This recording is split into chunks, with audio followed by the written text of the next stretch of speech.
Hello friends, स्वागत है आप सबका आपकी पाठशाला में। फ्रेंड्स, जैसा कि आप सब जानते हैं, हम सॉल्व कर रहे हैं एजुटेरिया बुक प्रैक्टिस सेट, जो कि बिहार दरोगा के लिए है। और फ्रेंड्स, यह वॉल्यूम वन है ये। और इसमें टोटल 15 सेट दिए हुए हैं, जिनमें से हमने 7 सेट पहले ही कंप्लीट कर लिए हैं। अगर आपने वो वीडियो नहीं देखी है तो चैनल पे जाके प्लेलिस्ट में जाके सारे वीडियो को आप वॉच कर सकते हैं। आज हम सेट 8 सॉल्व करने वाले हैं, ठीक है। तो चलिए बिना टाइम वेस्ट के स्टार्ट करते हैं। देखिए आप, सेट 8 आज हम लोग करने वाले हैं। सेट 7 तक हमने बहुत अच्छे से सॉल्व कर लिया है। सभी सेट में 100 क्वेश्चन है और 100 क्वेश्चन करके हमने 7 सेट कंप्लीट कर लिए हैं। आज हम 8वां सेट करने वाले हैं। चलिए अपने पहले क्वेश्चन से स्टार्ट करते हैं। आज का पहला क्वेश्चन है, निम्नलिखित में से भारतीय संविधान का कौन सा अनुच्छेद आकस्मिकता निधि से संबंधित है। फ्रेंड्स, आपको बताना है अपना आंसर। आप जल्दी से मार्क करिए, उसके बाद मैं आपको आंसर बताऊंगी। ऐसे आपकी प्रैक्टिस बहुत अच्छी हो जाएगी। वीडियो को बिल्कुल स्किप नहीं करना है, ध्यान से देखना है। यदि आपको मेरी स्पीड कम लगती है तो आप डेफिनेटली स्पीड बढ़ा सकते हैं, ठीक है। वीडियो की स्पीड सेटिंग में जाके आप बढ़ा लीजिए, लेकिन वीडियो के स्किप नहीं करना है और ध्यान से देखना है। और सारे ही क्वेश्चन बहुत इंपॉर्टेंट हैं। एजुटेरिया की जो भी प्रैक्टिस सेट आते हैं उससे बहुत क्वेश्चन फंसते हैं एग्जाम में, इसलिए आपको बहुत ध्यान से सॉल्व करना है। चलिए देखते हैं पहला क्वेश्चन, इसका आंसर क्या होगा। आकस्मिकता निधि से संबंधित आपसे अनुच्छेद पूछा जा रहा है और आपका सही आंसर हो जाएगा इसमें ऑप्शन सी, अनुच्छेद 267। 267 जो अनुच्छेद है, आर्टिकल 267, ये आकस्मिकता निधि से संबंधित है। चलिए फ्रेंड्स, अगला क्वेश्चन देखते हैं। सेकंड नंबर का क्वेश्चन है, निम्न में से किस आयोग या समिति की सिफारिश पर भारत में अंतर्राज्यीय परिषद की स्थापना की गई थी। अंतर्राज्यीय परिषद के बारे में आप लोग जानते होंगे, आपने पढ़ा होगा। और आपसे पूछा जा रहा है कि किस आयोग की सिफारिश पर इसकी स्थापना की गई थी। आपका सही आंसर हो जाएगा ऑप्शन डी, सरकरिया आयोग। सरकरिया आयोग के बारे में आप लोगों ने पढ़ा होगा। इसकी जो स्थापना है, अंतर्राज्यीय परिषद की जो स्थापना है, वो 1990 में हुई थी। कब हुई थी फ्रेंड्स? 1990 में, 1990 में स्थापना हुई थी। किसकी सिफारिश पर स्थापना की गई थी? सरकरिया आयोग की सिफारिश पर इसकी स्थापना की गई थी। चलिए अगला क्वेश्चन देखते हैं। थर्ड नंबर का क्वेश्चन है, कौन से संविधान संशोधन अधिनियम द्वारा मतदान की आयु को 21 वर्ष से घटाकर 18 वर्ष किया गया था। फ्रेंड्स, आपको बताना है कि कौन सा संविधान संशोधन है जिसके जिसके तहत जो मतदान की आयु है उसे 21 वर्ष से घटाकर 18 वर्ष कर दिया गया था। जैसा कि आप लोगों को मालूम होगा, जब संविधान हमारा बनकर तैयार हुआ तब जो मतदान की आयु थी वो 21 वर्ष थी, किंतु बाद में इसे घटाकर 18 वर्ष कर दिया गया, जो कि वर्तमान में भी है 18 वर्ष। तो आपको बताना है कि यह किस संविधान संशोधन के द्वारा किया गया था। बहुत इंपॉर्टेंट क्वेश्चन है, बहुत सारे एग्जाम में पूछा जाता है। यदि आप प्रीवियस ईयर क्वेश्चन उठाकर देखते होंगे तो आपको मालूम होगा कि कितना इंपॉर्टेंट क्वेश्चन है, कितने सारे एग्जाम में ये क्वेश्चन पूछा जाता है। तो आपको बिल्कुल भी कंफ्यूजन नहीं रखना है, आपको एकदम रट लेना है इस क्वेश्चन को। आपका सही आंसर हो जाएगा सी, 61 संविधान संशोधन, यानी 61वां जो संविधान संशोधन है उसके तहत 21 वर्ष से घटाकर 18 वर्ष की गई थी आयु मतदान की, ठीक है। और राजीव गांधी की सरकार में ये हुआ था, ये भी आपको याद रखना है। चलिए अगला क्वेश्चन देखते हैं। क्वेश्चन नंबर 4 है, निम्नलिखित में से कौन सा शब्द भारतीय संविधान की प्रस्तावना में उल्लिखित नहीं है। 4 ऑप्शन दिए गए हैं, 4 शब्द आपको दिए गए हैं और आपसे पूछा जा रहा है कि इन चारों में कौन सा ऐसा शब्द है जो भारतीय संविधान की प्रस्तावना में नहीं लिखा हुआ है। ठीक है फ्रेंड्स, प्रस्तावना से कितने क्वेश्चन पूछे जाते हैं यह आप सबको मालूम है, इसलिए प्रस्तावना आपको बहुत अच्छे से याद होनी चाहिए। पहला ऑप्शन है अखंडता। आप सभी को पता है कि अखंडता शब्द तो प्रस्तावना में दिया हुआ है, मूल संविधान में नहीं था, किंतु 42वां संविधान संशोधन के द्वारा अखंडता शब्द को वो प्रस्तावना में जोड़ा गया था। कल वाला जो सेट हुआ था, सेट नंबर 7, उसमें ये क्वेश्चन आया था और मैंने बहुत अच्छे से पढ़ाया था। यदि आपने वो देखा होगा तो आपको बिल्कुल याद होगा, यदि नहीं देखा है तो जाकर के आप देख सकते हैं, ठीक है। ऑप्शन बी में दिया हुआ है लोकतंत्रात्मक, बिल्कुल दिया हुआ है ये भी। ऑप्शन बी का जो लोकतंत्रात्मक शब्द है ये प्रस्तावना में लिखा हुआ है, आप सबको मालूम होगा। ऑप्शन सी में पंथ निरपेक्ष दिया हुआ है। फिर से वही बात आ गई, पंथ निरपेक्ष शब्द जो है वो मूल संविधान में तो नहीं था। मूल संविधान में जो प्रस्तावना थी उसमें पंथ निरपेक्ष शब्द नहीं था, किंतु 42वें संविधान संशोधन के तहत जो इंदिरा गांधी की सरकार में हुआ था संशोधन, 42वां संविधान संशोधन। उसके तहत समाजवाद और पंथ निरपेक्ष अखंडता, ये 3 शब्द जोड़े गए थे। तो ये तीनों ही शब्द जो हैं वो प्रस्तावना में उल्लेखित हैं, किंतु संघीय शब्द का जो है वो उल्लेख कहीं भी प्रस्तावना में नहीं किया गया है। तो ये आपको याद रखना है, ठीक है। कुछ बहुत इंपॉर्टेंट से शब्द हैं वो प्रस्तावना में लिखे हुए हैं, आपको उन्हें याद रखना है, जैसे प्रभुत्व संपन्न, समाजवादी, धर्मनिरपेक्ष या फिर पंथ निरपेक्ष कह लो, लोकतांत्रिक, गणराज्य, बंधुत्व, ऐसे शब्द जो हैं वो प्रस्तावना में दिए हुए हैं, इन्हें आपको याद रखना है। किंतु संघीय शब्द कहीं भी नहीं दिया गया है, इसलिए आपका सही ऑप्शन कौन सा हो जाएगा इसमें? सही ऑप्शन हो जाएगा आपका ऑप्शन डी, संघीय। ठीक है, संघीय शब्द कहीं भी नहीं लिखा हुआ है। चलिए अगला क्वेश्चन देख लेते हैं। 5 नंबर का क्वेश्चन है, भारतीय संविधान के अंतर्गत निम्नलिखित में से कौन सा मौलिक कर्तव्य नहीं है? 4 ऑप्शन दिए हुए हैं और आपसे पूछ रहा है कि मौलिक कर्तव्य इनमें से कौन सा नहीं है। मूल कर्तव्य कौन सा नहीं है? कर्तव्यों के बारे में आपने पढ़ा होगा संविधान में, जैसे ही हमारे मूल अधिकार हैं वैसे कुछ मूल कर्तव्य भी हैं। इनमें से आपसे पूछ रहा है कि कौन सा जो वो है, कौन सा ऑप्शन है जो मूल कर्तव्य नहीं है। ठीक है, ऑप्शन ए में दिया हुआ है वैज्ञानिक दृष्टिकोण की भावना का विकास, ऑप्शन बी में दिया हुआ है सार्वजनिक संपत्ति की सुरक्षा, ऑप्शन सी में दिया हुआ है संविधान का पालन तथा इसके आदर्शों का सम्मान, ऑप्शन डी में दिया हुआ है आम चुनावों में मतदान। आपको बताना है कि इसमें कौन सा है जो मूल कर्तव्य नहीं है। फ्रेंड्स, जब आप ऑप्शन पढ़ेंगे तो आपको सारे ऑप्शन इतने सिमिलर लगेंगे और सभी सही लगते हैं। यही होता है जब आप बहुत अच्छे से डीप में जाके तैयारी नहीं करते हैं, ठीक है, और प्रैक्टिस नहीं करते हैं, सबसे बड़ी बात। अब आप ये क्वेश्चन यहाँ पे सॉल्व कर लेंगे। अगर ऐसा कोई भी क्वेश्चन एग्जाम में बनता है तो आप उसे सॉल्व कर पाएंगे वहाँ पे, इसलिए आपको प्रैक्टिस बहुत ज़रूरी होती है, प्रैक्टिस करनी चाहिए। ठीक है, ऑप्शन आपका डी सही हो जाएगा, क्योंकि आम चुनावों में मतदान की कोई बात जो है वो मौलिक कर्तव्यों में नहीं की गई है। बाकी के 3 ऑप्शन बिल्कुल सही हैं, ये हमारे मूल कर्तव्य हैं, किंतु जो ऑप्शन डी है ये मूल कर्तव्य के बारे में नहीं है। चलिए अगला क्वेश्चन देखते हैं। 6 नंबर का क्वेश्चन है, लोक लेखा समिति समीक्षा करती है।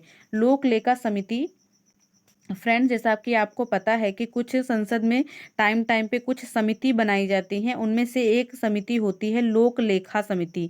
और लोक लेखा समिति जो होती है वो किसकी समीक्षा करती है, ये आपको बताना है। आपका सही आंसर हो जाएगा ऑप्शन ए, नियंत्रक व महालेखा परीक्षक के प्रतिवेदन की। किसकी समीक्षा करती है?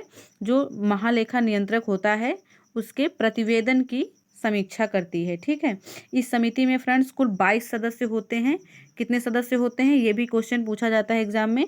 कुल 22 सदस्य होते हैं, जिसमें से 15 तो लोकसभा से होते हैं और 7 राज्यसभा से होते हैं, यानी 15 और 7 मिला के टोटल 22 सदस्य होते हैं लोक लेखा समिति में।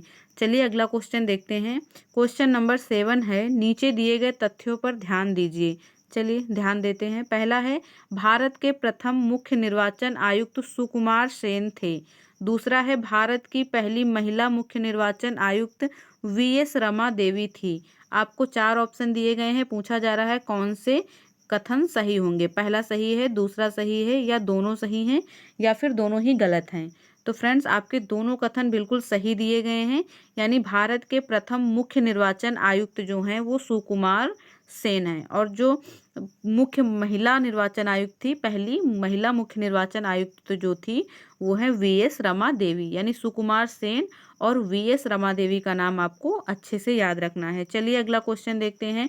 8 नंबर का क्वेश्चन है, निम्नलिखित राज्यों में से किस राज्य में विधान परिषद नहीं है?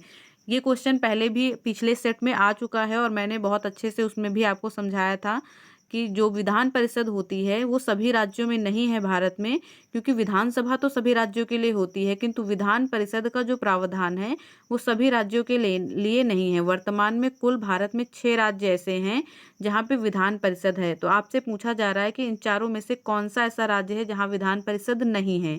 तो इसमें आपका सही आंसर होगा ऑप्शन बी, तमिलनाडु। जी हाँ फ्रेंड्स, तमिलनाडु में विधान परिषद नहीं है, जबकि कर्नाटक में, आंध्र प्रदेश में और तेलंगाना में विधान परिषद की व्यवस्था की गई है। ये तो 3 राज्य हो गए। 3 और कौन से राज्य हैं ये भी आपको याद रखना है। पहला हो गया यूपी, दूसरा हो गया बिहार, यूपी, बिहार, कर्नाटक, आंध्र प्रदेश, तेलंगाना, और लास्ट में आएगा महाराष्ट्र। महाराष्ट्र में भी फ्रेंड्स विधान परिषद है। तो 6 ऐसे राज्य हैं जहाँ पे विधान परिषद है, बाकी किसी भी राज्य में विधान परिषद नहीं है, ये आपको याद रखना है। इन 6 के नाम आप बहुत अच्छे से याद कर लें। चलिए अगला क्वेश्चन देखते हैं। 9 नंबर का क्वेश्चन है, निम्नलिखित में से कौन हिंदुस्तान रिपब्लिक एसोसिएशन के संस्थापक सदस्य में से एक थे। हिंदुस्तान रिपब्लिकन एसोसिएशन यानी HRA की स्थापना जब हुई थी तो उसके संस्थापक सदस्यों में से कौन एक थे, इनमें से बताइए। आपका सही आंसर हो जाएगा ऑप्शन ए, राम प्रसाद बिस्मिल। ठीक है। अगला क्वेश्चन है, भारत में पुर्तगाली शक्ति का वास्तविक संस्थापक कौन था। भारत में पुर्तगालियों का वास्तविक संस्थापक अल्बुकर्क को माना जाता है फ्रेंड्स। अल्बुकर्क ने 1510 ईस्वी में बीजापुर के आदिल शाह सुल्तान से गोवा को जीत लिया था। ठीक है, ये अल्बुकर्क की पहली महत्वपूर्ण उपलब्धि है जिसे आपको याद रखना है। चलिए अगला क्वेश्चन देखते हैं। क्वेश्चन नंबर 11 है, ब्रिटिश भारतीय राज्य का अंतिम प्रमुख विस्तार हुआ। ब्रिटिश भारतीय राज्य क्षेत्र का जो अंतिम प्रमुख विस्तार है वो किसके समय काल में हुआ, ये आपको बताना है। आपका सही आंसर हो जाएगा ऑप्शन ए, डफरिन के समय। डफरिन जो वायसराय थे उनके समय में ब्रिटिश भारतीय राज्यों का अंतिम विस्तार हुआ था। ठीक है, ये पॉइंट आपको याद रखना है फ्रेंड्स। डफरिन के समय में ही तृतीय आंग्ल बर्मा युद्ध हुआ था। तृतीय आंग्ल बर्मा युद्ध जो है वो 1885 ईस्वी में हुआ था और आपको याद रखना है कि यह डफरिन के समय काल में हुआ था। फ्रेंड्स एक और पॉइंट है, 1 जनवरी 1886 को बर्मा को ब्रिटिश भारत में मिला लिया गया था। बर्मा जो अब आज का म्यांमार है वो उसे ही बर्मा कहते थे पहले, तो उसे 1 जनवरी 1886 को ब्रिटिश भारत में मिला लिया गया था। ये कुछ पॉइंट हैं डफरिन के समय काल के, इन्हें आपको याद रखना है। चलिए अगला क्वेश्चन देखते हैं। 1857 के इलाहाबाद विद्रोह का नेता कौन सा, निम्न में से कौन थे। ठीक है, 1857 में जो विद्रोह हुआ उसमें आपसे पूछ रहा है कि इलाहाबाद में जो नेतृत्व किया था वो किसने किया था। आपका सही आंसर हो जाएगा ऑप्शन सी, मौलवी लियाकत अली। मौलवी लियाकत अली ने फ्रेंड्स इलाहाबाद में 1857 के विद्रोह का नेतृत्व किया था, किंतु बाद में यहाँ के विद्रोह को कर्नल नील के द्वारा समाप्त किया गया था। किसके द्वारा समाप्त किया गया था, ये क्वेश्चन भी बन जाता है तो आपको याद रखना है, कर्नल नील के द्वारा यहाँ का जो विद्रोह था वो समाप्त किया गया था। चलिए अगला क्वेश्चन देखते हैं। क्वेश्चन नंबर 13 है, निम्नलिखित में से किस सत्याग्रह आंदोलन में गांधी जी ने प्रत्यक्ष रूप से भाग नहीं लिया। आपसे पूछा जा रहा है कि गांधी जी ने किस सत्याग्रह में प्रत्यक्ष रूप से जाके वहां पे भाग नहीं लिया था। आपका सही आंसर होगा इसमें ऑप्शन सी, वायकोम सत्याग्रह। वायकोम सत्याग्रह में फ्रेंड्स गांधी जी ने प्रत्यक्ष रूप से जाकर भाग नहीं लिया था। चलिए अगला क्वेश्चन देखते हैं। 14 नंबर का क्वेश्चन है, सर्वाधिक ऋग्वैदिक सूक्त किस देवता को समर्पित हैं।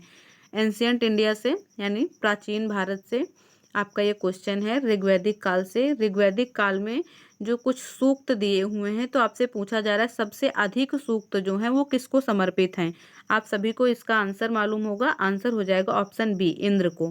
फ्रेंड्स इंद्र जो हैं उन्हें 250 सूक्त समर्पित हैं। ठीक है, यह इंद्र जो हैं वो ऋग्वैदिक काल के सर्वाधिक लोकप्रिय देवता माने जाते हैं। इंद्र को आर्यों का युद्ध नेता भी कहा जाता था और इन्हें वर्षा का देवता भी माना जाता था, ये आपको याद रखना है। फ्रेंड्स ऑप्शन ए में अग्नि दिया हुआ है, अग्नि को 200 सूक्त समर्पित हैं ऋग्वेद में, ये भी आपको याद रखना है। ये दूसरे सर्वाधिक महत्वपूर्ण देवता थे। पहले तो इंद्र थे 250 सूक्त हैं और दूसरे हैं अग्नि जिनको 200 सूक्त समर्पित हैं ऋग्वेद में। चलिए अगला क्वेश्चन देखते हैं। 15 नंबर का क्वेश्चन है, प्राचीन काल में तीर्थंकर शब्द संबंधित है। बहुत इजी क्वेश्चन है, आपको मालूम होगा तीर्थंकर शब्द किससे संबंधित है, जैन धर्म से। फ्रेंड्स जैन धर्म में ही जो भिक्षु होते थे उन्हें तीर्थंकर कहा जाता था। ठीक है, तो इसमें पहले तीर्थंकर का नाम भी बहुत बार पूछा जाता है। पहले तीर्थंकर जो हैं उन्हें ऋषभ देव कहते हैं। ठीक है, ऋषभ देव जो थे वो पहले तीर्थंकर थे और टोटल जो है वो 24 तीर्थंकर माने गए हैं, 24, और जिनमें से अंतिम थे महावीर स्वामी। ठीक है, अंतिम महावीर स्वामी थे और जो पहले थे वो ऋषभ देव थे, और टोटल कितने हुए हैं, 24। चलिए फ्रेंड्स अगला क्वेश्चन देखते हैं। 16 नंबर का क्वेश्चन है, निम्न में से कौन से विद्वान कनिष्क के दरबार से संबंधित नहीं हैं। आपसे पूछा जा रहा है कनिष्क के दरबार में कौन से विद्वान थे, जो निम्नलिखित 4 ऑप्शन दिए हैं इनमें से कौन से विद्वान थे जो कनिष्क के दरबार में नहीं रहते थे, उनके दरबार से संबंधित नहीं हैं। फ्रेंड्स ये क्वेश्चन पहले भी आ चुका है अपने पिछले सेट में, तो आपको याद होगा जो पतंजलि हैं, पतंजलि जो थे वो शुंग कालीन विद्वान थे। ठीक है, शुंग वंश जब चल रहा था उस समय उपस्थित थे ये, ना कि कनिष्क के दरबार में थे। तो आपका डी ऑप्शन ही सही हो जाएगा कि पतंजलि कनिष्क के दरबार से संबंधित नहीं थे। बाकी के 3 ऑप्शन जो दिए हुए हैं, अश्वघोष, चरक और नागार्जुन, ये तीनों जो हैं वो कनिष्क के दरबार से संबंधित थे। चलिए अगला क्वेश्चन देखते हैं। 17 नंबर का क्वेश्चन है, निम्नलिखित राजवंशों में किसका उल्लेख संगम साहित्य में नहीं है। 4 ऑप्शन दिए हुए हैं और आपसे पूछ रहा है कि संगम साहित्य में किस राजवंश का उल्लेख नहीं है। तो संगम साहित्य यदि आपने पढ़ा होगा तो आपको याद होगा चोल, चेर और पांड्य, यानी चोल, चेर और पांडव का जो उल्लेख है, पांड्य का उल्लेख है, ये तो संगम साहित्य में मिलता है किंतु जो है वो कदम्ब, ऐसा कोई राजवंश संगम साहित्य में नहीं मिलता है। तो आपका सही आंसर हो जाएगा ऑप्शन ए। चलिए अगला क्वेश्चन देखते हैं। 18 नंबर का क्वेश्चन है, मोहम्मद गौरी को सबसे पहले किसने पराजित किया था। बहुत इंपॉर्टेंट क्वेश्चन है, इसे मार्क कर लीजिए, आप नोट कर लीजिए यदि आपको याद नहीं है तो। मोहम्मद गौरी को सबसे पहले किसने पराजित किया था। आपका सही आंसर हो जाएगा ऑप्शन बी, भीमा द्वितीय। भीमा द्वितीय नाम के जो राजा थे उन्होंने मोहम्मद गौरी को सबसे पहले पराजित किया था। फ्रेंड्स, आप लोगों को पता होगा गौरी का जो पहला आक्रमण था वो कब हुआ था।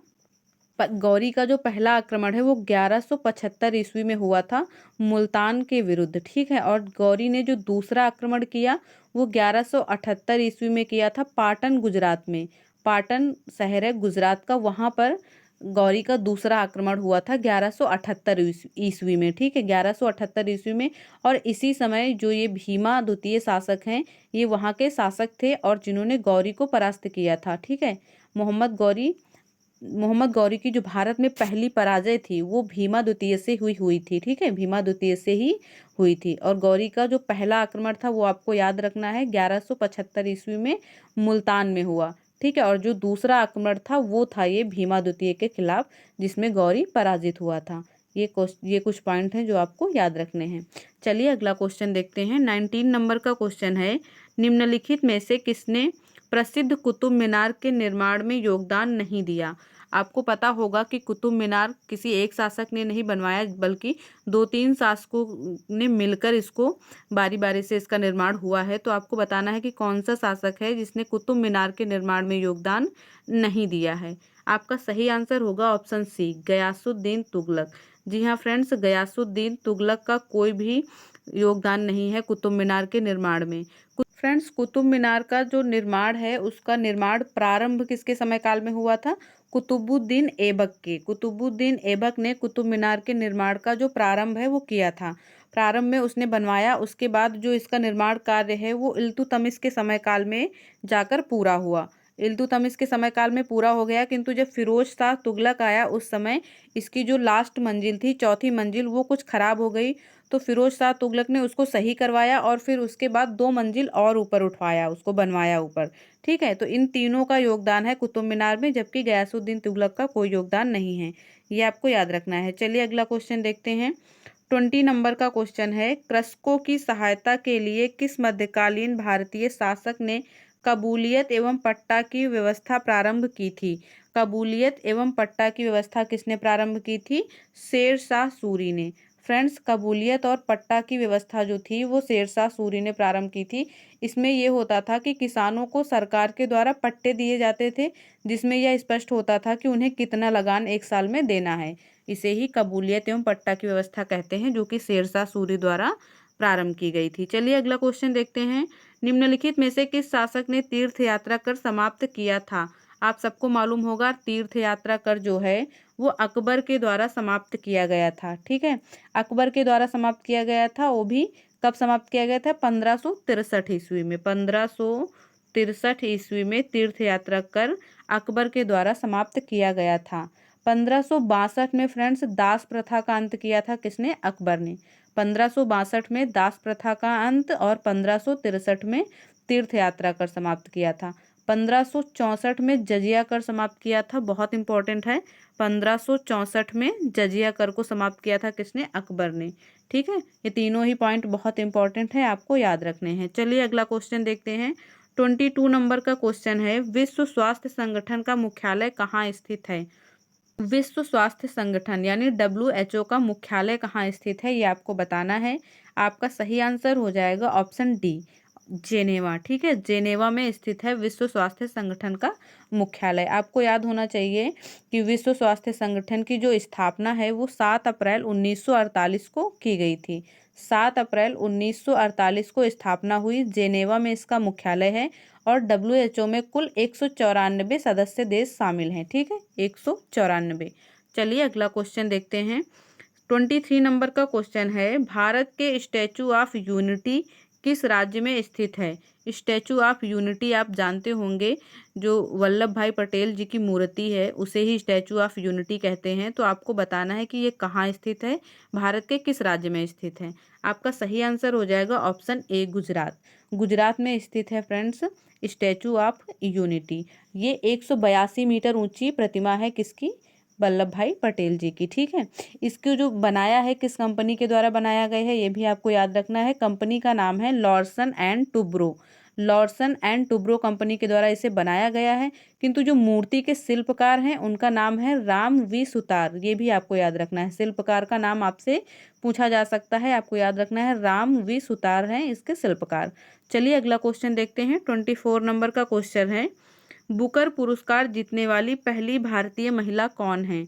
बुकर पुरस्कार जीतने वाली पहली भारतीय महिला आपको बतानी है। ये जो पहले, जितने भी पहले जिसके आगे लग जाता है ना, वो क्वेश्चन वैसे ही बहुत इंपॉर्टेंट हो जाता है। आपका सही आंसर होगा ऑप्शन सी, अरुंधति राय।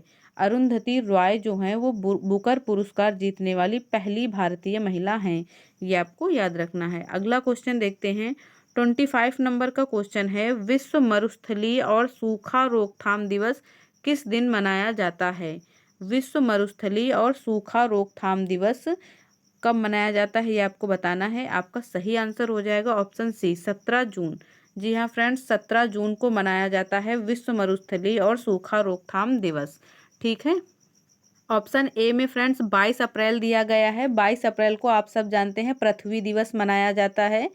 अगला ऑप्शन है बी ऑप्शन में 5 जून दिया हुआ है। बहुत ही इजी क्वेश्चन है, आप सबको पता है विश्व पर्यावरण दिवस मनाया जाता है 5 जून को। ऑप्शन डी में 22 मई दिया गया है। 22 मई को मनाया जाता है अंतर्राष्ट्रीय जैव विविधता दिवस। ठीक है, ये तीनों ही पॉइंट अलग से आपको नोट कर लेने हैं और इन्हें भी याद रखना है। चलिए अगला क्वेश्चन देखते हैं। अंतर्राष्ट्रीय परमाणु ऊर्जा एजेंसी यानी IAEA की स्थापना किस वर्ष की गई थी। अंतर्राष्ट्रीय परमाणु ऊर्जा एजेंसी की जो स्थापना है वो की गई थी 1967 में। ठीक है, 1967 1967 में अंतर्राष्ट्रीय परमाणु ऊर्जा एजेंसी की स्थापना की गई थी। ठीक है, इसका अगर मुख्यालय पूछता है तो वो ऑस्ट्रिया के वियना शहर में स्थित है, ये भी आपको याद रखना है, ऑस्ट्रिया के वियना शहर में। चलिए अगला क्वेश्चन देखते हैं। वारली लोक चित्रकारी किस राज्य के लोक कला का एक रूप है। वारली, वारली ये एक नाम है। लोक चित्रकारी किस राज्य की लोक कला का एक रूप है, ये आपको बताना है। आपका सही आंसर हो जाएगा ऑप्शन ए, महाराष्ट्र। ठीक है फ्रेंड्स, महाराष्ट्र की लोक चित्रकारी का नाम है वारली। ठीक है, ये आपको याद रखना है। आपको अच्छा बिहार की लोक चित्रकारी के नाम को पता है क्या है। बिहार की जो लोक चित्रकारी है उसका नाम आपको मालूम है, उसका नाम है मधुबनी। ठीक है, और पंजाब की ऐसी ही चित्रकारी है फुलकारी, और उड़ीसा की है पटचित्र। ये कुछ ऑप्शन है, ये कुछ पॉइंट हैं जो आपको याद रखने हैं। चलिए अगला क्वेश्चन देखते हैं। 28 नंबर का क्वेश्चन है, भारत के पहले सफल परमाणु परीक्षण यानी न्यूक्लियर टेस्ट का कोड नाम क्या था। भारत में जो पहला सफल परमाणु परीक्षण हुआ था उसे किस नाम से जाना गया, कौन सा नाम दिया गया उसे आपको मालूम होना चाहिए। सही आंसर है ऑप्शन बी, स्माइलिंग बुद्धा। जी हाँ फ्रेंड्स, भारत का जो पहला परमाणु परीक्षण हुआ था 18 मई 1974 को, इसको नाम दिया गया था स्माइलिंग बुद्धा। ठीक है, दूसरा जो हुआ है सफल परीक्षण उसे नाम दिया गया है ऑपरेशन शक्ति, ये भी आपको याद रखना है। पहला बहुत इंपॉर्टेंट है, वो तो जरूर से जरूर याद रखें। चलिए अगला क्वेश्चन देखते हैं। क्वेश्चन नंबर 29 है, निम्नलिखित में से कौन एक राज्य दंडकारण्य क्षेत्र का भाग नहीं है। दंडकारण्य क्षेत्र का भाग नहीं है, कौन सा नहीं है। Option C, Karnataka. कर्नाटक जो है वो दंडकारण्य क्षेत्र का भाग नहीं है, बाकी तीनों ही हैं। चलिए अगला क्वेश्चन देखते हैं। 30 नंबर का क्वेश्चन है, भारत में पहली बार वन महोत्सव कब मनाया गया था। भारत में पहली बार वन महोत्सव कब मनाया गया ये आपको बताना है। आपका सही आंसर हो जाएगा ऑप्शन ए 1950। पहली बार वन महोत्सव 1950 में मनाया गया था। चलिए अगला क्वेश्चन देखते हैं। 31 नंबर का क्वेश्चन है, निम्नलिखित में से कौन सी दूध देने वाली गाय एक देसी नस्ल है? कौन सी दूध देने वाली गाय एक देसी नस्ल है? 4 ऑप्शन दिए गए हैं, इन चारों में से आपको बताना है। आपका सही आंसर होगा ऑप्शन बी लाल सिंधी। जी हाँ फ्रेंड्स, लाल सिंधी गाय जो है वो दूध देने वाली एक देसी नस्ल की गाय है। चलिए अगला क्वेश्चन देखते हैं। 32 नंबर का क्वेश्चन है, भारत का प्रथम राष्ट्रीय सामुद्रिक पार्क स्थित है। क्वेश्चन को फिर से पढ़ लें। भारत का प्रथम राष्ट्रीय सामुद्रिक पार्क स्थित है, ये आपको बताना है कहाँ पर स्थित है। आपका सही आंसर हो जाएगा ऑप्शन ए कच्छ की खाड़ी में। कच्छ की खाड़ी में स्थित है प्रथम राष्ट्रीय सामुद्रिक पार्क, जिसकी स्थापना जो है वो 1982 में की गई थी। ठीक है, ये पार्क की स्थापना कब की गई थी? 1982 में। चलिए अगला क्वेश्चन देखते हैं। 33 नंबर का क्वेश्चन है, राष्ट्रमंडल खेल 2022 में स्वर्ण पदक जीतने वाले जेरेमी लाल निरुंगा का संबंध किस खेल से है? राष्ट्रमंडल खेल के बारे में फ्रेंड्स बहुत सारे क्वेश्चन पिछले सेट में भी आ चुके हैं, आपको इसके बारे में सारे क्वेश्चन याद रखने हैं। ठीक है, आपसे पूछा जा रहा है, नाम दिया हुआ है खिलाड़ी का जेरेमी लाल निरुंगा। ये इन्होंने स्वर्ण पदक भी जीता है राष्ट्रमंडल खेल में, और आपको बताना है कि इनका संबंध जो है वो किस खेल से है। आपका सही आंसर हो जाएगा ऑप्शन सी भारोत्तोलन। किस खेल से संबंधित हैं? भारोत्तोलन से। अगला क्वेश्चन है, यूएस ओपन 2022 पुरुष एकल का खिताब किस खिलाड़ी ने जीता है? यूएस ओपन की बात हो रही है और पुरुष एकल का खिताब किसने जीता है, ये आपको बताना है। आपका सही आंसर हो जाएगा ऑप्शन डी कार्लोस अल्काराज। जी हाँ friends, US open 2022 Carlos Alcaraz ने जीता है और यह स्पेन के खिलाड़ी हैं। इन्होंने यह खिताब कैस्पर रूड को हराकर जीता है। ठीक है, हारने वाले का नाम भी आपको याद रखना है, कैस्पर रूड को हराकर जीता है। और कैस्पर रूड जो है वो नॉर्वे के खिलाड़ी हैं। ठीक है, कार्लोस अल्काराज तो स्पेन के खिलाड़ी हैं, किंतु जिन्हें हराकर इन्होंने जीता है कैस्पर रूड को, कैस्पर रूड जो है वो नॉर्वे के खिलाड़ी हैं। चलिए अगला क्वेश्चन देखते हैं। 35 नंबर का क्वेश्चन है, स्वच्छ सर्वेक्षण रिपोर्ट 2022 के अनुसार इंदौर को लगातार छठे वर्ष सबसे स्वच्छ घोषित किया गया है। पहले तो क्वेश्चन में ही आपको एक अच्छा सा क्वेश्चन मिला है, इसे आप बिल्कुल याद रखें। स्वच्छ सर्वेक्षण रिपोर्ट 2022 जो आई उसमें इंदौर को लगातार छठे वर्ष सबसे स्वच्छ शहर घोषित किया गया, किंतु दूसरे तथा तीसरे स्थान पर किस शहर को स्वच्छ घोषित किया गया है, ये आपसे क्वेश्चन पूछा जा रहा है।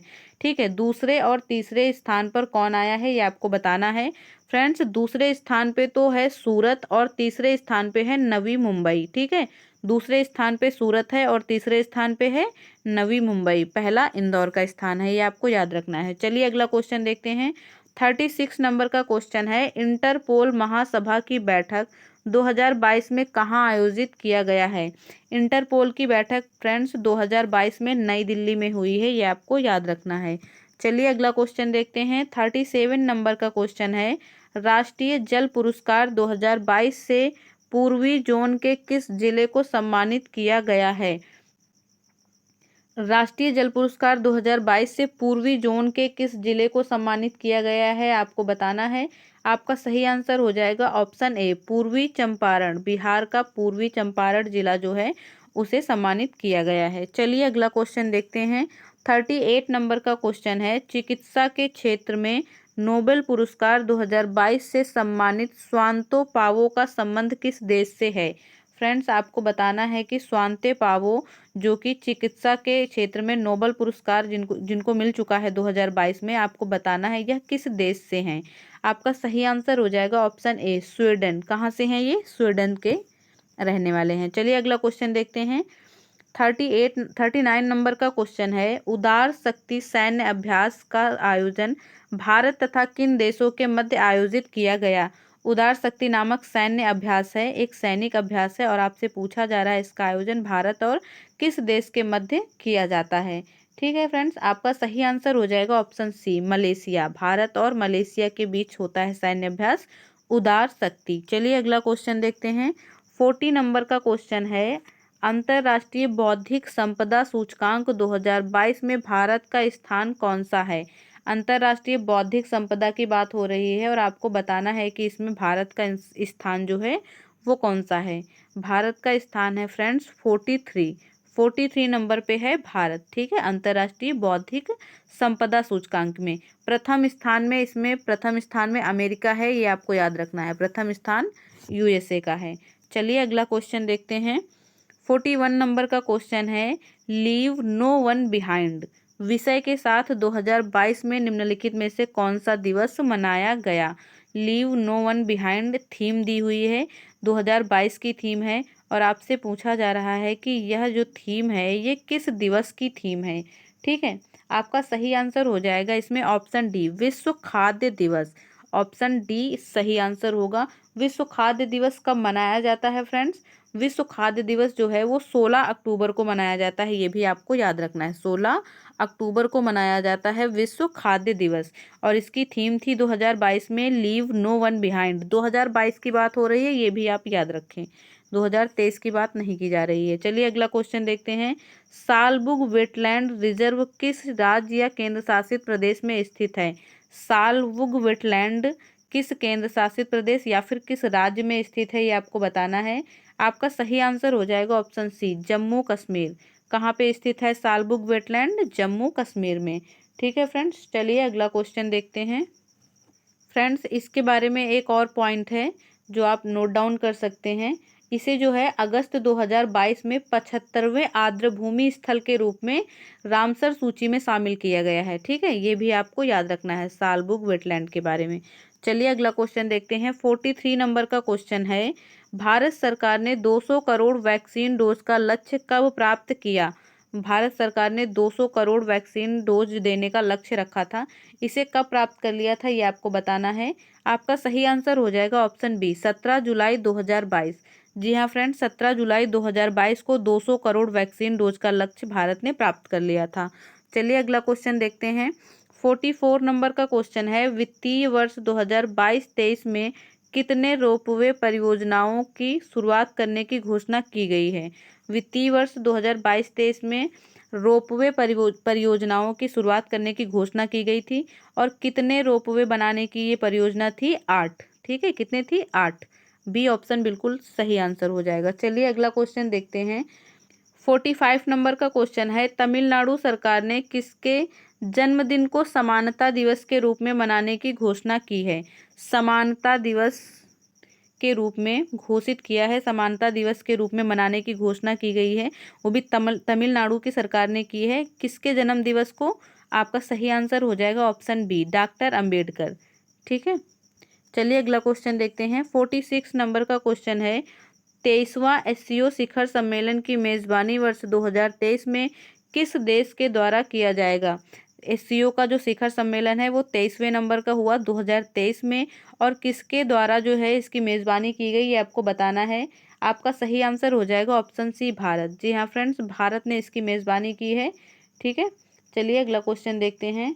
फ्रेंड्स, आपको याद रखना है ये कि ये 23वें नंबर के थे। ठीक है, एससीओ का जो शिखर सम्मेलन है वो 23वें नंबर का था, और 2023 में भारत ने इसकी मेजबानी की। अगर आपसे 2022 का पूछ लेते हैं बाई चांस, तो आपको याद रखना है कि 2022 में उज्बेकिस्तान ने इसकी मेजबानी की थी। ठीक है, और वर्तमान में एससीओ में कुल 9 देश हैं, ये भी आपको याद रखना है। चलिए अगला क्वेश्चन देखते हैं। 47 नंबर का क्वेश्चन है, युवा 2.0 योजना की शुरुआत किस मंत्रालय द्वारा किया गया है? युवा 2.0 योजना है, इसकी शुरुआत किस मंत्रालय ने की है, ये आपको बताना है। आपका सही आंसर है ऑप्शन ए, शिक्षा मंत्रालय। शिक्षा मंत्रालय के द्वारा युवा 2.0 योजना की शुरुआत की गई। चलिए अगला क्वेश्चन देखते हैं। 48 नंबर का क्वेश्चन है, द इंडिया स्टोरी पुस्तक के लेखक कौन हैं? फ्रेंड्स, यदि आपने मेरे पिछले लेक्चर देखे हैं तो उनमें आपको ये क्वेश्चन मिला था। मैंने आपको अलग से जो पॉइंट बताए थे उसमें लिखवाया था, द इंडिया स्टोरी नामक पुस्तक के लेखक कौन है? आपका सही आंसर हो जाएगा ऑप्शन सी, विमल जालान। जी हाँ फ्रेंड्स, आरबीआई के पूर्व गवर्नर रह चुके हैं विमल जालान जी, और इनकी पुस्तक है द इंडिया स्टोरी। आपको याद रखनी है, इंपॉर्टेंट है। चलिए अगला क्वेश्चन देखते हैं। 49 नंबर का क्वेश्चन है, भारत की खारे पानी से जलने वाली लालटेन का शुभारंभ किया गया है, इसका नाम क्या है? ठीक है, इसका नाम क्या है ये आपको बताना है। आपका सही आंसर हो जाएगा ऑप्शन डी, रोशनी। इसका नाम है रोशनी, इस लालटेन का नाम रोशनी दिया गया है। चलिए अगला क्वेश्चन देखते हैं। 50 नंबर का क्वेश्चन है, निम्नलिखित में से किसके उत्पादन में उड़ीसा का स्थान प्रथम नहीं है? ठीक है, प्रथम नहीं है किसका, उड़ीसा का स्थान, ये आपको बताना है। आपका सही आंसर हो जाएगा ऑप्शन डी, कोयला। कोयले में जो उड़ीसा है उसका स्थान प्रथम नहीं है, बल्कि कोयले में स्थान प्रथम है किसका, झारखंड का। झारखंड कोयला उत्पादन में प्रथम स्थान पे है, ना कि उड़ीसा। बाकी तीनों ऑप्शन में उड़ीसा का प्रथम स्थान है, बॉक्साइट में भी, लौह में भी और क्रोमाइट में भी। चलिए अगला क्वेश्चन देखते हैं। 51 नंबर का क्वेश्चन है, वन स्थिति रिपोर्ट 2021 के अनुसार भारत का वृक्षावरण प्रतिशत क्या है। आपने अगर पिछला जो सेट है वो देखा होगा तो आपने उसमें देखा होगा कि उसमें वनावरण की बात की गई थी, ठीक है। उसमें जो क्वेश्चन बनाया गया था उसमें वनावरण की बात की गई थी और इसमें वृक्षावरण की बात की जा रही है। फ्रेंड्स, वन स्थिति रिपोर्ट जो है वो 2021 में आई थी, हर 2 साल में पब्लिश की जाती है, इसलिए 2021 के बाद अभी 2023 में ये रिपोर्ट नहीं आई है। जब आ जाएगी तो उसके बारे में क्वेश्चन बनेंगे, किंतु अभी 2021 का ही डाटा आपको याद रखना है। तो आपसे पूछा जा रहा है प्रतिशत के हिसाब से वृक्षावरण का कितना प्रतिशत है, ठीक है। आपका सही आंसर हो जाएगा इसमें ऑप्शन सी, 2.91%, ठीक है। 2.91% जो है वो वृक्षावरण है। यदि आपसे वर्ग किलोमीटर में पूछता है तो आपको याद रखना है इसका क्षेत्रफल वर्ग किलोमीटर में कितना होगा, 95,748 वर्ग किलोमीटर। 95,748 वर्ग किलोमीटर होगा। यदि आपसे वर्ग किलोमीटर में पूछता है तो ये डाटा याद रखना है, यदि आपसे प्रतिशत में पूछता है तो ये डाटा आपको याद रखना है, 2.91%। चलिए अगला क्वेश्चन देखते हैं। 52 नंबर का क्वेश्चन है, सुभाष चंद्र बोस आपदा प्रबंधन पुरस्कार 2022 हेतु व्यक्तिगत श्रेणी में किसे चुना गया है। फ्रेंड्स, सुभाष चंद्र बोस आपदा प्रबंधन पुरस्कार जो है वो व्यक्तिगत श्रेणी और संस्थागत श्रेणी, 2 श्रेणियों में दिया जाता है। तो आपसे व्यक्तिगत श्रेणी का पूछ रहा है, आपको बताना है क्या होगा, व्यक्तिगत श्रेणी में किसे मिला हुआ है यह पुरस्कार। आपका सही आंसर हो जाएगा ऑप्शन बी, यानी विनोद वर्मा जी को यह पुरस्कार मिला है व्यक्तिगत श्रेणी में। यदि आपसे संस्थागत श्रेणी का पूछता है तो आपको बताना है कि गुजरात का जो आपदा प्रबंधन संस्थान है उसे दिया गया है संस्थागत श्रेणी के लिए सुभाष चंद्र बोस आपदा प्रबंधन पुरस्कार, ठीक है। चलिए अगला क्वेश्चन देखते हैं। 53 नंबर का क्वेश्चन है, हाल ही में जारी रिपोर्ट के अनुसार बिहार में गरीबी का प्रतिशत क्या है। हाल ही में रिपोर्ट जारी की गई है जिससे आपको बताना है कि बिहार में गरीबी का प्रतिशत क्या है। बहुत ही इंपॉर्टेंट क्वेश्चन है, क्योंकि आप बिहार एग्जाम की तैयारी कर रहे हैं और आपसे ये क्वेश्चन 100% चांसेस हैं कि ये आपसे क्वेश्चन पूछ लिया जाए, ठीक है। आपका सही आंसर हो जाएगा इसमें 51.91%, ठीक है। बिहार में गरीबी का प्रतिशत कितना है, 51.91%। फ्रेंड्स, बिहार जो है वो भारत का सबसे गरीब राज्य है, ये आपको याद रखना है, ठीक है। सबसे गरीब राज्य बिहार है और सबसे कम गरीब राज्य यदि पूछा जाता है तो वो केरल हो जाएगा। ये दोनों पॉइंट आपको याद रखने हैं। चलिए अगला क्वेश्चन देखते हैं। 54 नंबर का क्वेश्चन है, आईसीसी T20 वर्ल्ड कप 2022 का विजेता कौन सा देश है। आईसीसी T20 वर्ल्ड कप 2022 की बात हो रही है फ्रेंड्स। आपका सही आंसर हो जाएगा option C, England. T20 world cup 2022 किसने जीता है, इंग्लैंड ने। किसको हरा के जीता है, पाकिस्तान को, ठीक है फ्रेंड्स। पाकिस्तान को हराकर यह खिताब इंग्लैंड ने जीता है। चलिए अगला क्वेश्चन देखते हैं। 55 नंबर का क्वेश्चन है, निम्नलिखित में से किसे संयुक्त राष्ट्र के जलवायु प्रमुख के रूप में चुना गया है। संयुक्त राष्ट्र के जलवायु प्रमुख के रूप में किसे चुना गया है आपको बताना है। आपका सही आंसर हो जाएगा option B, Simon Steel. Simon Steel सही आंसर होगा। चलिए अगला क्वेश्चन देखते हैं। 56 नंबर का क्वेश्चन है, अंतर्राष्ट्रीय पर्वत दिवस मनाया जाता है। अंतर्राष्ट्रीय पर्वत दिवस किस तारीख को मनाया जाता है ये आपको बताना है। फ्रेंड्स, आपका सही आंसर होगा ऑप्शन ए, 11 दिसंबर। 11 दिसंबर को अंतर्राष्ट्रीय पर्वत दिवस मनाया जाता है। चलिए अगला क्वेश्चन देखते हैं। 57 नंबर का क्वेश्चन है, मेजर ध्यानचंद खेल रत्न अवार्ड 2022 से किसे सम्मानित किया गया है। मेजर ध्यानचंद खेल रत्न अवार्ड की बात की जा रही है। 2022 में ये अवार्ड दिए गए हैं और आपको बताना है कि किसे इस अवार्ड से सम्मानित किया गया था। आपका सही आंसर हो जाएगा ऑप्शन सी, शरत कमल अचंता।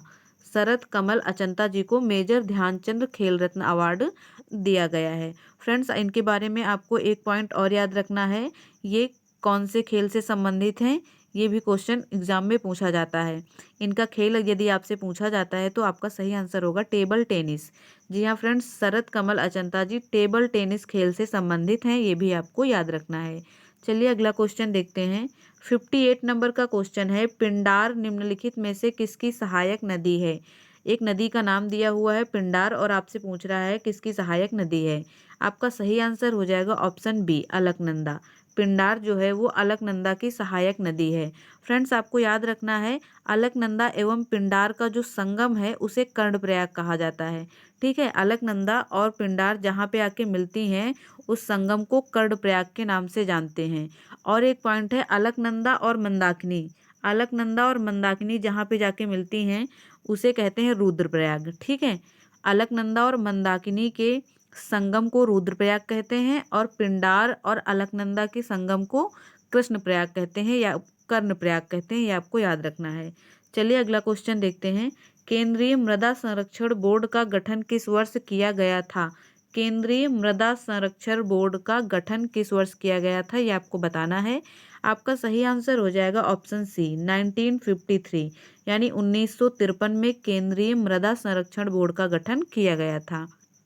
चलिए फ्रेंड्स अगला क्वेश्चन देखते हैं। 60 नंबर का क्वेश्चन है, प्रमुख एल्यूमिनियम कंपनी नाल्को की स्थापना किस देश के सहयोग से किया गया था।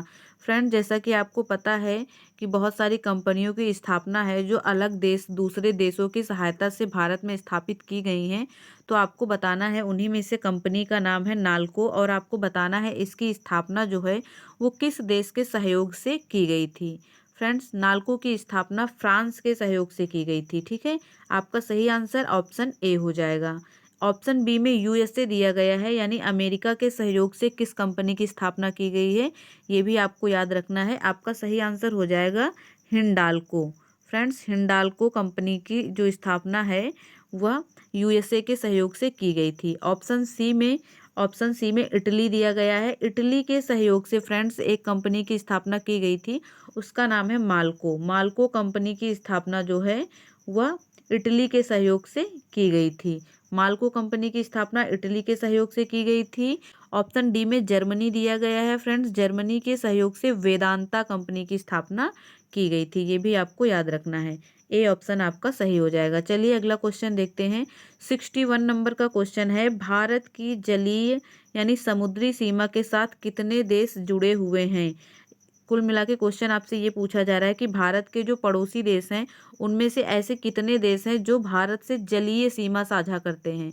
ठीक है, आपका सही आंसर हो जाएगा ऑप्शन सी 7। ऑप्शन सी सही आंसर हो जाएगा। 7 ऐसे देश हैं जो भारत से जलीय सीमा साझा करते हैं। ये सभी सातों देशों के नाम आपको याद रखने हैं। पहला तो हो जाएगा पाकिस्तान, मालदीव, श्रीलंका, बांग्लादेश, म्यांमार, थाईलैंड और इंडोनेशिया। ये 7 ऐसे देश हैं जो भारत के साथ जलीय सीमा साझा करते हैं। ये नाम आप एक बार फिर से नोट डाउन कर लें, ऐसा क्वेश्चन एग्जाम में बन सकता है, आपको याद रखना चाहिए। पहला है पाकिस्तान, दूसरा मालदीव, तीसरा श्रीलंका, चौथा है बांग्लादेश, पांचवा है म्यांमार, छठा है थाईलैंड और 7वें नंबर पे इंडोनेशिया आता है। ये 7 ऐसे देश हैं जो भारत के साथ जलीय सीमा साझा करते हैं। चलिए अगला क्वेश्चन देखते हैं। 62 नंबर का क्वेश्चन है, ग्रीनलैंड द्वीप स्थित है। ग्रीनलैंड द्वीप जो कि विश्व का यानी दुनिया का सबसे बड़ा द्वीप है, वह कहाँ स्थित है, किस सागर में स्थित है, ये आपको बताना है। आपका सही आंसर हो जाएगा ऑप्शन सी आर्कटिक महासागर। जी हाँ फ्रेंड्स, आर्कटिक महासागर में स्थित है ग्रीनलैंड द्वीप। चलिए अगला क्वेश्चन देखते हैं। फ्रेंड्स इसमें एक और पॉइंट आप याद रख लें, जैसे कि ऑप्शन ए में हिंद महासागर दिया हुआ है, तो हिंद महासागर में बोर्नियो द्वीप स्थित है, ये आपको याद रखना है। ऑप्शन डी में प्रशांत महासागर दिया हुआ है। प्रशांत महासागर में फ्रेंड पापुआ न्यू गिनी जो द्वीप है वो स्थित है प्रशांत महासागर में। ठीक है, हिंद महासागर में 2 द्वीप हैं, एक तो बोर्नियो द्वीप है और एक है मेडागास्कर। ये 2 द्वीप ऐसे हैं जो हिंद महासागर में स्थित हैं। चलिए अगला क्वेश्चन देखते हैं। 63 नंबर का क्वेश्चन है, शिमला, मसूरी, मनाली आदि किस हिमालय का भाग हैं। आपको बताना है ये कुछ स्थल हैं शिमला, मसूरी और मनाली, बताना है कि कौन से हिमालय का भाग हैं।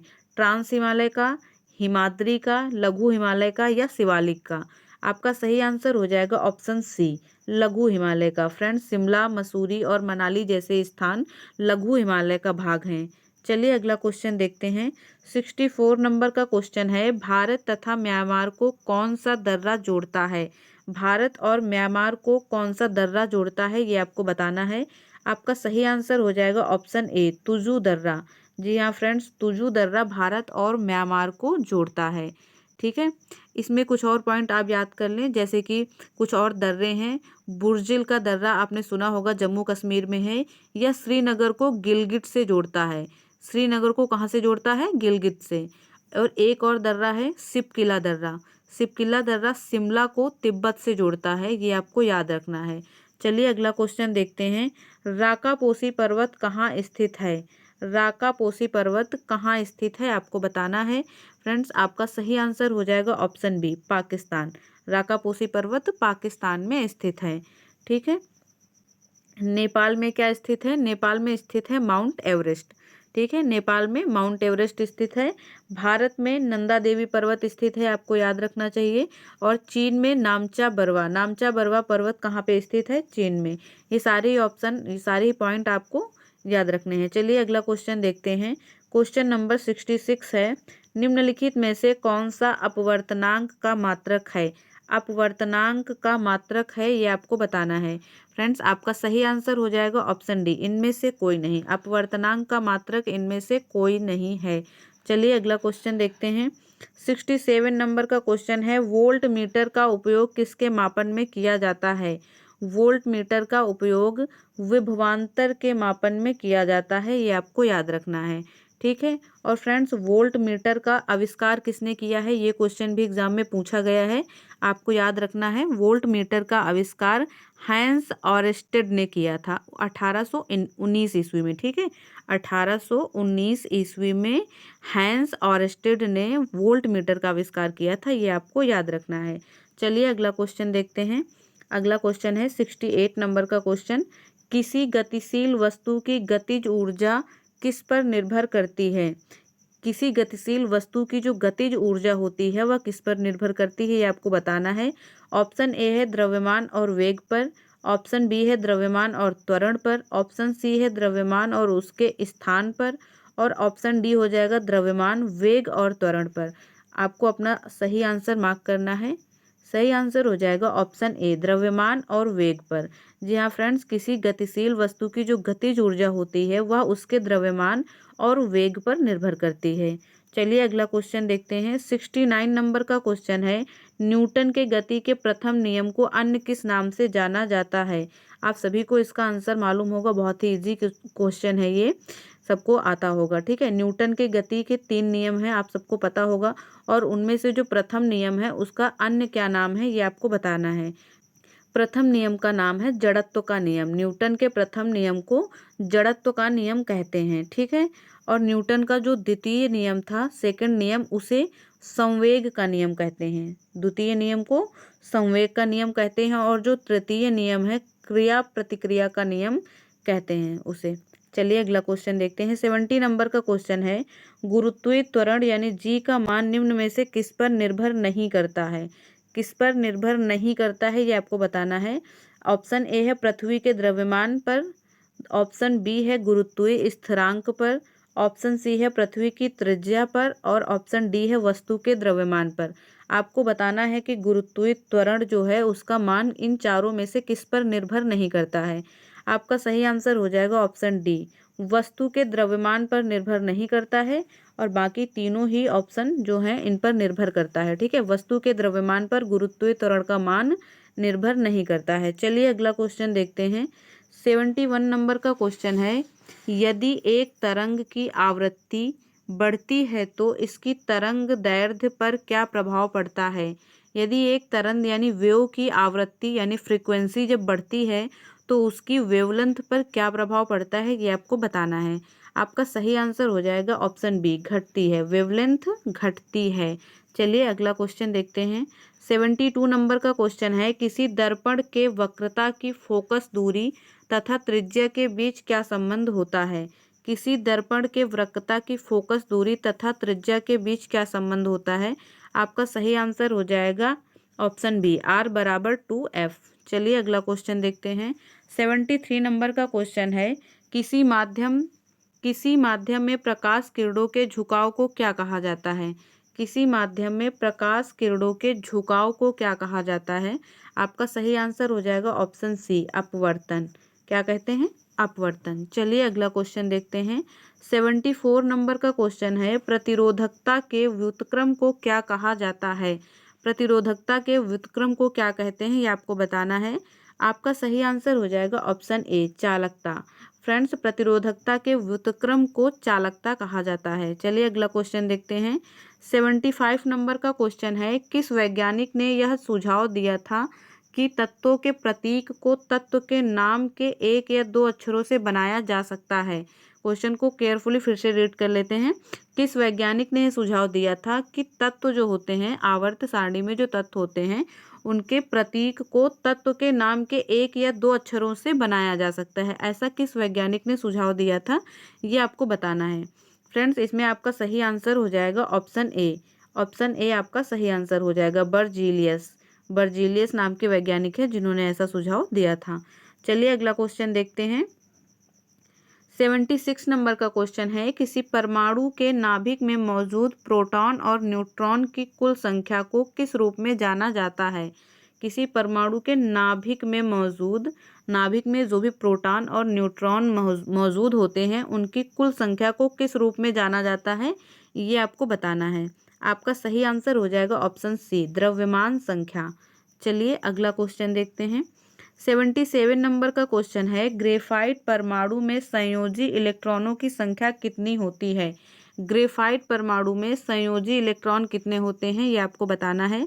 आपका सही आंसर हो जाएगा ऑप्शन सी, 4। कितने इलेक्ट्रॉन होते हैं? 4 होते हैं। चलिए अगला क्वेश्चन देखते हैं। 78 नंबर का क्वेश्चन है, विसरण के संबंध में निम्नलिखित में से कौन सा कथन सत्य नहीं है? सत्य नहीं है, ये आपको याद रखना है। 4 ऑप्शन दिए गए हैं, चलिए पढ़ लेते हैं। ऑप्शन ए है, गैसों के विसरण की दर उनके आयतन पर निर्भर करती है। ऑप्शन बी है, विसरण में कण उच्च सांद्रता से निम्न सांद्रता की ओर गति करते हैं। ऑप्शन सी है, गैसों के विसरण की दर ठोस और द्रव की तुलना में अधिक होती है। ऑप्शन डी है, विसरण केवल तभी संभव है जब पदार्थ के कण लगातार गतिमान अवस्था में हों। आपका सही आंसर हो जाएगा इसमें ऑप्शन ए। ऑप्शन ए जो है वो गलत कथन है, और आपको गलत कथन ही बताना था, ठीक है। कौन सा कथन सत्य नहीं है ये बताना था। तो गलत कथन इसमें केवल और केवल ऑप्शन ए है, गैसों के विसरण की दर उनके आयतन पर निर्भर करती है, ये गलत है, ठीक है, और गलत ही आपको बताना था, इसलिए आपका ए ऑप्शन सही हो जाएगा। चलिए अगला क्वेश्चन देखते हैं। 79 नंबर का क्वेश्चन है, क्षार के गुणों के संबंध में निम्न में से कौन सा कथन सत्य है? क्षार की बात कर रहा है और आपसे पूछ रहा है कि निम्न में से कौन से कथन सत्य होंगे। 4 कथन दिए हुए हैं, चलिए पढ़ लेते हैं। पहला है, क्षार लाल लिटमस को नीला में बदल देता है। बिल्कुल सही कथन है, क्षार जो है वो लाल लिटमस को नीले लिटमस में बदल देता है, ये आप सबको पता है। क्षार में कड़वा स्वाद होता है, ये भी बिल्कुल सही है। क्षार विलयन में बिजली संचालित करते हैं। क्षार जो है वो विलयन में बिजली संचालित करते हैं, ये भी बिल्कुल सही ऑप्शन है। यानी सभी कथन सत्य हैं। डी ऑप्शन आपका सही हो जाएगा, क्योंकि 3 कथन दिए हुए हैं और तीनों ही कथन बिल्कुल सत्य दिए गए हैं। चलिए अगला क्वेश्चन देखते हैं। 80 नंबर का क्वेश्चन है, आधुनिक आवर्त सारणी के बाईं ओर स्थित एकमात्र गैस अधातु कौन सी है? बहुत इजी क्वेश्चन है। आवर्त सारणी एक भी बार आपने यदि देखी होगी ध्यान से, आपको याद होगा ये। आधुनिक जो आवर्त सारणी है उसके बाईं ओर स्थित एकमात्र गैस जो कि अधातु है वो कौन सी है, ये आपको बताना है। आपका सही आंसर हो जाएगा ऑप्शन बी, हाइड्रोजन। हाइड्रोजन सही आंसर होगा। चलिए अगला क्वेश्चन देखते हैं। 81 नंबर का क्वेश्चन है, निम्न में से किसका उपयोग जल की स्थायी कठोरता दूर करने के लिए किया जाता है? जल की स्थायी कठोरता को दूर करने के लिए किसका उपयोग किया जाता है? आपका सही आंसर होगा ऑप्शन डी, धावन सोडा। जल की कठोरता को दूर करने के लिए धावन सोडा का प्रयोग किया जाता है। चलिए अगला क्वेश्चन देखते हैं। निम्न में से किसे पानी में घोलने पर जिप्सम में परिवर्तित हो जाता है? नीचे 4 आपको ऑप्शन दिए गए हैं और आपसे पूछा जा रहा है इनमें से कौन सा पदार्थ ऐसा है जिसे पानी में घोलने पर वह जिप्सम में परिवर्तित हो जाता है। आपका सही आंसर होगा ऑप्शन सी, कैल्शियम सल्फेट हेमीहाइड्रेटेड। ठीक है, कैल्शियम सल्फेट हेमीहाइड्रेट। चलिए अगला क्वेश्चन देखते हैं। 83 नंबर का क्वेश्चन है, स्टेनलेस स्टील बनाने के लिए निम्नलिखित में से किस धातु को क्रोमियम के साथ मिलाया जाता है? स्टेनलेस स्टील जानते होंगे आप लोग, और पूछा जा रहा है कि इसे बनाने के लिए किस धातु को क्रोमियम के साथ मिलाया जाता है। यानी क्रोमियम तो होता ही है, और कौन सी धातु उसके साथ मिलाई जाती है। आपका सही आंसर होगा ऑप्शन ए, निकेल और लोहा। स्टेनलेस स्टील बनाने के लिए क्रोमियम, निकेल और लोहा की ज़रूरत पड़ती है। चलिए अगला क्वेश्चन देखते हैं। 84 नंबर का क्वेश्चन है, निम्न में से कौन सा मकड़ियों का अध्ययन से संबंधित है। मकड़ियों के अध्ययन को क्या कहते हैं, ये आपसे पूछा जा रहा है। आपका सही आंसर हो जाएगा ऑप्शन ए, अर्कनोलॉजी। अर्कनोलॉजी किसको कहते हैं, मकड़ियों के अध्ययन को अर्कनोलॉजी कहते हैं। ठीक है, ये आपको याद रखना है। फ्रेंड्स, ऑप्शन बी में आपको दिया हुआ है साइनोलॉजी। साइनोलॉजी जो है वो कुत्तों के अध्ययन को कहते हैं। कुत्तों का जो अध्ययन किया जाता है उसे साइनोलॉजी कहते हैं। ऑप्शन सी में एपिकोलॉजी दिया हुआ है। एपिकोलॉजी बहुत ही इजी है, आप सबको मालूम होगा, बहुत सारे एग्जाम में पूछा जाता है। मधुमक्खियों के अध्ययन को एपिकोलॉजी कहते हैं।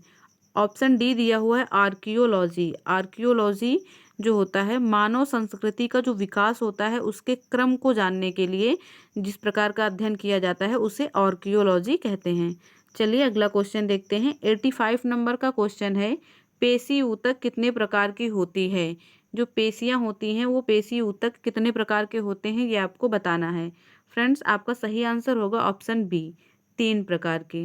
पेशी ऊतक कितने प्रकार के होते हैं, 3 प्रकार के। और ये तीनों के नाम आपको नोट करने हैं। पहला होता है रेखीय पेशी ऊतक, और दूसरा होता है अरेखीय पेशी ऊतक, और तीसरा होता है हृदय पेशी ऊतक। ठीक है, रेखीय, अरेखीय और हृदय, 3 प्रकार के पेशी ऊतक होते हैं। चलिए अगला क्वेश्चन देखते हैं। 86 नंबर का क्वेश्चन है, एक ही प्रजाति की विभिन्न आबादियों के बीच की आनुवंशिक भिन्नता को क्या कहा जाता है। क्वेश्चन को फिर से रीड कर ले। एक ही प्रजाति की विभिन्न आबादियों के बीच जो आनुवंशिक भिन्नता होती है उसे क्या कहा जाता है। आपका सही आंसर होगा ऑप्शन डी, आनुवंशिक विविधता। ठीक है, पढ़ने से ही मालूम पड़ रहा है। चलिए अगला क्वेश्चन देखते हैं। 87 नंबर का क्वेश्चन है, जंतुओं का सबसे बड़ा समूह है। जंतुओं का सबसे बड़ा समूह कौन सा है, ये आपको बताना है। आपका सही आंसर हो जाएगा ऑप्शन ए, आर्थ्रोपोडा। आर्थ्रोपोडा जंतुओं का सबसे बड़ा समूह होता है। चलिए अगला क्वेश्चन देखते हैं। 88 नंबर का क्वेश्चन है, स्तनधारियों के हृदय में कितने प्रकोष्ठ होते हैं। स्तनधारियों की बात कर रहा है फ्रेंड्स, और आपको बताना है कि स्तनधारियों के हृदय में कितने प्रकोष्ठ पाए जाते हैं। आपका सही आंसर हो जाएगा ऑप्शन डी, 4। कितने प्रकोष्ठ होते हैं, 4 होते हैं। चलिए अगला क्वेश्चन देखते हैं। 89 नंबर का क्वेश्चन है, सेब के फल में लाली का क्या कारण है। सेब का फल लाल क्यों होता है, उसका जो रेड कलर होता है वो किसके कारण होता है, ये आपसे पूछ रहा है। आपका सही आंसर हो जाएगा ऑप्शन सी, एंथोसाइनिन। एंथोसाइनिन के कारण सेब के फल का जो रंग होता है वो रेड होता है। ठीक है, चलिए अगला क्वेश्चन देखते हैं। क्वेश्चन नंबर 90 है, जीवन चक्र की दृष्टि से पौधे का सबसे महत्वपूर्ण भाग है। जीवन चक्र की दृष्टि से पौधे का सबसे महत्वपूर्ण जो भाग होता है वो कौन सा होता है। बहुत ही कंफ्यूजिंग क्वेश्चन है, यदि आपने इसे पहले नहीं पढ़ा है तो आप बिल्कुल गलत गेस करने वाले हैं। ठीक है, इसमें आपका सही आंसर हो जाएगा ऑप्शन सी, पुष्प। जो पुष्प होता है वो जीवन चक्र की दृष्टि से पौधे का सबसे इम्पॉर्टेंट भाग होता है। चलिए अगला क्वेश्चन देखते हैं। 91 नंबर का क्वेश्चन है, सूची 1 को सूची 2 से मिलान कीजिए। ठीक है, चलिए मिला लेते हैं। ऑप्शन ए है सबसे छोटा बीज। सबसे छोटा बीज कौन सा होता है ये आपको बताना है। आपका सही आंसर इसमें होगा 3rd। सबसे छोटा बीज होता है फ्रेंड्स ऑर्किड। ऑर्किड जो है वो सबसे छोटा बीज होता है, इसलिए ऑप्शन ए को 3rd से मिलाना है। दूसरा है सबसे छोटा गुणसूत्र। सबसे छोटा गुणसूत्र होता है शैवाल, यानी कि ऑप्शन ए से मिलाना है। अगला है सबसे छोटा पुष्प। सबसे छोटा पुष्प होता है वुल्फिया। आपने सुना होगा, सबसे छोटा पुष्प होता है वुल्फिया का पुष्प। चलिए अगला देखते हैं। चौथा है सबसे छोटी कोशिका। सबसे छोटी कोशिका होती है माइकोप्लाज्मा। ठीक है, यानी पहले का तीसरा, दूसरे का यानी गुणसूत्र शैवाल, दूसरे का पहला, पहले का तीसरा, दूसरे का पहला, ऐसा कौन सा ऑप्शन दिया गया है। ऑप्शन ए आपका सही आंसर हो जाएगा। ठीक है, 91 में ऑप्शन ए आपका सही हो जाएगा। तीसरा, पहला, दूसरा और चौथा, यही सही आंसर है। चलिए अगला क्वेश्चन देखते हैं। 92 नंबर का क्वेश्चन है, निम्नलिखित में से किस समिति का संबंध मुद्रा आपूर्ति की अवधारणा से है? किस समिति का संबंध मुद्रा आपूर्ति की अवधारणा से है, ये आपको बताना है। आपका सही आंसर हो जाएगा option A, Y V Reddy समिति। वाई वी रेड्डी समिति का संबंध मुद्रा आपूर्ति की अवधारणा से है। चलिए अगला क्वेश्चन देखते हैं। 93 नंबर का क्वेश्चन है, रुपए की परिवर्तनीयता का क्या तात्पर्य है? रुपए की परिवर्तनीयता क्या होती है, ये आपको बताना है। आपका सही आंसर कौन सा है? 4 ऑप्शन दिए हैं, पहले इन्हें पढ़ लेते हैं। पहला है रुपए के मूल का बाजार द्वारा निर्धारण। ऑप्शन बी है रुपए को अन्य मुद्रा में परिवर्तन करने हेतु अनुमति। ऑप्शन सी है रुपए के बदले सोने की प्राप्ति। और ऑप्शन डी है रुपए के मूल्य का सरकार द्वारा निर्धारण। आपको बताना है कि रुपए की परिवर्तनीयता का क्या तात्पर्य है। इन चारों में से पढ़ने से ही मालूम पड़ रहा है। आपका ऑप्शन हो जाएगा सही बी। ऑप्शन बी सही है, रुपए को अन्य मुद्रा में परिवर्तन करने हेतु जो अनुमति होती है उसे ही रुपए की परिवर्तनीयता कहा जाता है। चलिए अगला क्वेश्चन देखते हैं। क्वेश्चन नंबर 94 है, किस वर्ष भारतीय रिजर्व बैंक का राष्ट्रीयकरण किया गया था? रिजर्व बैंक का राष्ट्रीयकरण यानी भारतीय रिजर्व बैंक यानी आरबीआई की बात हो रही है। आरबीआई का राष्ट्रीयकरण कब किया गया था, ये आपको बताना है। आपका सही आंसर हो जाएगा ऑप्शन सी, 1949 ईस्वी। 1949 ईस्वी में फ्रेंड्स भारतीय रिजर्व बैंक का राष्ट्रीयकरण किया गया था। आप सभी को मालूम होगा भारतीय रिजर्व बैंक की जो स्थापना है वो 1 अप्रैल 1935 को हुई थी। ठीक है, 1 अप्रैल 1935 को भारतीय रिजर्व बैंक की स्थापना की गई थी और इसका राष्ट्रीयकरण 1949 ईस्वी में किया गया था। चलिए अगला क्वेश्चन देखते हैं। 95 नंबर का क्वेश्चन है, 8 मूल उद्योगों के सूचकांक में निम्न में से किसको सर्वाधिक महत्व दिया गया है? 8 मूल उद्योग हैं, ये आप सभी को पता है और आपसे पूछा जा रहा है कि इसमें किसको सर्वाधिक महत्व दिया गया है। आपका सही आंसर हो जाएगा ऑप्शन डी, रिफाइनरी उत्पाद। जी हाँ फ्रेंड्स, जो भी रिफाइनरी उत्पाद का उद्योग है उसे सबसे ज़्यादा महत्व दिया जाता है। फ्रेंड्स 96 से लेके 100 तक मैथ्स के क्वेश्चन होते हैं, आप सबको मालूम है। और 96 से लेके 100 तक के क्वेश्चन को आपको अपने आप से सॉल्व करना होता है। आप स्क्रीनशॉट ले लें और लास्ट में फिर बैठ के सॉल्व करिएगा। सॉल्व करके आंसर कमेंट बॉक्स में टाइप कीजिएगा। फिर मैं आपको बता दूंगी कि आपने सही सॉल्व किया है, सही है आपका आंसर या सही नहीं है। वीडियो आपको अच्छी लगी हो तो लाइक कर दीजिए। आज हमने सेट 8 तक कंप्लीट कर लिया है, यानी सेट 8 तक कंप्लीट हो चुका है। टोटल 15 सेट हैं वॉल्यूम 1 में। बहुत जल्द हम सारे सेट कंप्लीट करके वॉल्यूम 2 स्टार्ट करेंगे। फ्रेंड्स आप लोग पढ़ते रहते हैं लेकिन बिल्कुल प्रैक्टिस पे ध्यान नहीं देते। प्रैक्टिस ही आपको बेस्ट बनाती है, इसलिए प्रैक्टिस ज़रूर करें क्वेश्चन की। ठीक है, वीडियो अच्छा लगा हो तो लाइक कर दीजिए, चैनल को सब्सक्राइब कर लीजिए नेक्स्ट वीडियो के लिए। Thank you.